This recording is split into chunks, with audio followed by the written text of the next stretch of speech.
শীতকাল মানেই তো ফুলকপি। তা ফুলকপি তো খাচ্ছেন, পাতাগুলো ফেলে দিচ্ছেন নাকি? যদি মনে হয় ফুলকপির পাতাটা বেটে নিয়ে এভাবে একটা রান্না করে ফেলুন, দারুণ লাগবে, কথা দিলাম। দূরে গাড়ি হেসেল।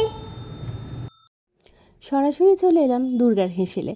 আমি এখানে একটা ফুলকপির যতগুলো পাতা ছিল তো সেগুলো নিয়ে নিয়েছি। আর ওই মাঝের যে একটা সাদা ডাঁটা থাকে না, ওটাকে বাদ দিয়ে বাকি যে সাইডের পাতাগুলো সেগুলোকে একটু ছোট ছোট করে কেটে নিয়েছি, ধুয়ে নিচ্ছি। অন্যদিকে আমি একটা কড়াতে একটুখানি গরম জল হতে দিয়েছি।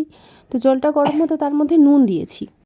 নুনটা জলে মিশে যাওয়ার পর ওই ফুলকপির পাতাগুলোকে জলের মধ্যে দিয়ে দিচ্ছি। তারপর চাপা দিয়ে পুরোটা সেদ্ধ করে নিচ্ছি। পুরোটা যখন সেদ্ধ হয়ে যাচ্ছে সেই সময় এই জল থেকে পাতাগুলোকে তুলে নিচ্ছি। খুব বেশি জলটা ঝরিয়ে নেওয়ার দরকার নেই, হালকা একটু জল ভাব থাক। অন্যদিকে একটা মিক্সির বাটির মধ্যে নিয়ে নিয়েছি কয়েকটা কাঁচা লঙ্কা, কয়েকটা রসুন, আর ওই যে পাতাটা নিয়ে তুলে নিয়েছিলাম জল থেকে সেই পাতাটা। তো আমার এখানে মিক্সির বাটিটা ছোট, আমি এটাকে দুবার তিনবারে বেটে নেব। আর সেই কারণেই বেটে নেওয়াটা আমি একসাথে আর দেখাতে পারিনি। আর সাথে কিছুটা ধনে পাতাও দিয়েছিলাম। তো অল্প অল্প করে আমি পুরোটাকেই বেটে নিয়েছি। বাটাটা হয়েছে এরকম, একটুও কিন্তু জল দিইনি বাটতে।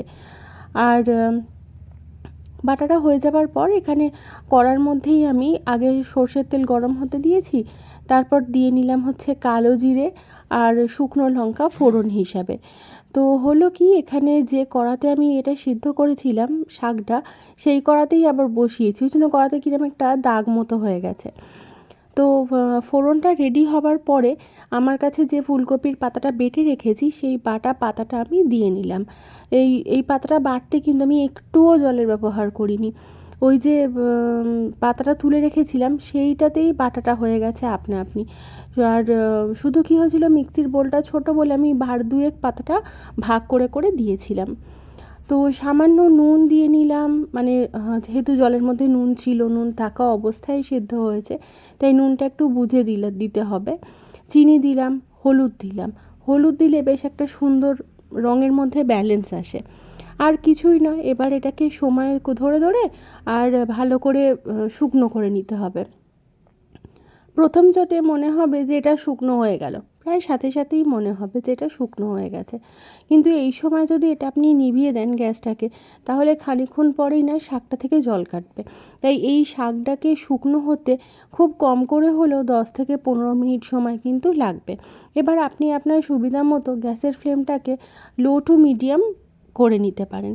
তো 10-15 মিনিট পরে আপনি দেখবেন যে শাকের রঙটাও চেঞ্জ হয়ে গেছে, আর শাক থেকে ধোঁয়া ওঠা ব্যাপারটাও অনেক কমে গেছে। তো সেই সময় এখানে আরও 1-2 পলা মতো কাঁচা সর্ষের তেল অ্যাড করে দেবেন। গ্যাসের ফ্লেমটা তার আগে অবশ্যই নেভাবেন, যাতে সর্ষের তেলের একটা গন্ধটা ভাত থেকেই যায় আর কি। ব্যাস, এই তো, দেখা হবে আবার নতুন ভিডিওতে।